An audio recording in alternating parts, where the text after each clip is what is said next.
সত্যিই ভালোবাসা অদ্ভুত। ভালোবাসা যখন সফলতা পেয়ে হাতের মুঠোয় এসে পৌঁছায়, তখন আনন্দটা চারদিকে ছড়িয়ে যায়। আজকে আমি কি ভালোবাসা পেলাম এবং কি আনন্দ ছড়িয়ে গেল চারিদিকে, সব কিছু মিলিয়ে আজকের ভিডিও। আশা করি সবার খুব ভালো লাগবে। সম্পূর্ণ ভিডিও দেখে অবশ্যই কমেন্ট করবেন। আসসালামু আলাইকুম, সবাই কেমন আছেন? আশা করি সবাই খুব ভালো আছেন।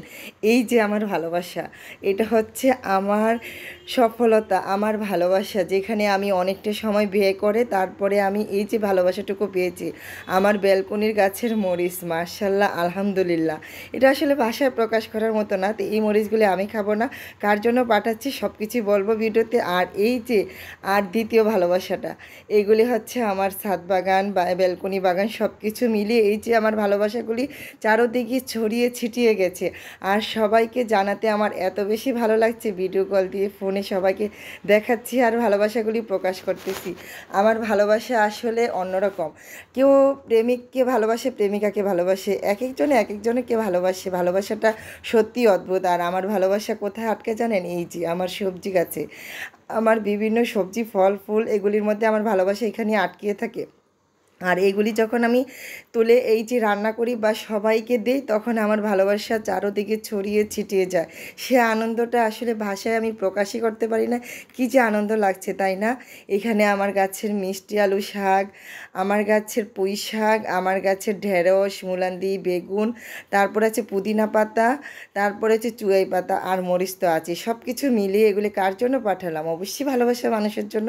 তো সম্পূর্ণ ভিডিওর সাথে থাকুন। আর এটা হচ্ছে রাতের, এই যে কয়েকদিন ধরে দুধ জমিয়ে জাল করে রেখেছিলাম, তো সেই দুধগুলি দিয়ে আজকে দই করব। আর এই দইটা এত বেশি সুস্বাদু হয়েছে কি বলবো। অনেক গাঢ় করে দুধ জাল করে দই করলে না, দইটা অনেক বেশি মজা হয়।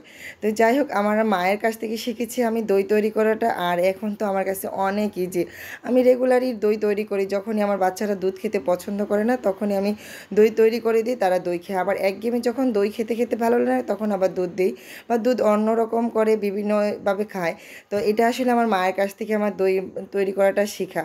তো যাই হোক, আমি দই তৈরি করে এই যে রেখে দিলাম, আজকে পাতিলের মধ্যে দই তৈরি করছি। আর আমার ছেলে তখন রাত 12:30 বাজে, সে বলে এখন কফি খাবে। সে নিজের মতো করে কফিটা অনেক ভালো বানাতে পারে, তো আমি আবার কফি লাভার না সে। আর তার বাবা অনেক কফি পছন্দ করে, তো এই যে ছেলে আজকে একটু আইসক্রিম দিয়ে ভিন্ন রকমের কফি তৈরি করলো। তো সে অনেক রিকোয়েস্ট করলো, আমু একটু টেস্ট করে দেখো না, অনেক মজা, একটু ভিডিও করতেছে যখন একটু টেস্ট করো। তা আমার কাছে একটু ভালো লাগে না। সে রিকোয়েস্ট করার পরে আমি একটু মুখে দিয়েছিলাম, একটু টেস্ট লাগেনি। তারপরে যাই হোক, সকালবেলা উঠে দেখি আমার ননস্টিকের পাতিলেও মাশাআল্লাহ, আলহামদুলিল্লাহ, অনেক সুন্দর দই হয়েছে। আমি সবসময় কাচের একটা বাটির মধ্যে দই তৈরি করি। তা আজকে একটু অলসতা লাগছিল, কারণ রাতে অনেক বেশি কাজ করেছি। তো তার জন্য হাতের কাছে পাতিলটা পেয়ে ভাবলাম যে পাতিলটার মধ্যে দই তৈরি করে দেখি না কেমন হয়। তারপরে এই যে সকালবেলা আমার দুইটা আব্বাজান আসবে, আমি জানতাম, কিন্তু তারা নাস্তা না খেয়ে 12:30 বাজে যে আমার বাসায় আসবে সেটা আমি জানতাম না। তো যাই হোক, তাদের জন্য এই যে একটু কলা, দই, চিড়া, মুড়ি দিয়ে নাস্তাটা তৈরি করে নিলাম। আসলে মা থাকলে কখনই হয়তো সন্তানকে এতটা বাজে নাস্তা না খেয়ে রাখে না। তো যাই হোক, সেই গল্পটা আর না হয় নাই বলি। তো যাই হোক, তারা নাস্তা খেয়ে আমার বাসা থেকে এই যে আমার ভালোবাসার ছড়ানো ছিটানো জিনিসগুলি নিয়ে তারা তার আরেক মনির বাসা যাচ্ছে। তো সেই ভিডিও অবশ্যই দেখবেন। তো সবাই ভালো থাকবেন, সুস্থ থাকবেন। আমার ভিডিওগুলো যদি ভালো লাগে অবশ্যই অন্যকে দেখার সুযোগ করে দিবেন। আর অবশ্যই ফুল ভিডিও দেখে ভিডিও রিলেটেড কমেন্ট করবেন।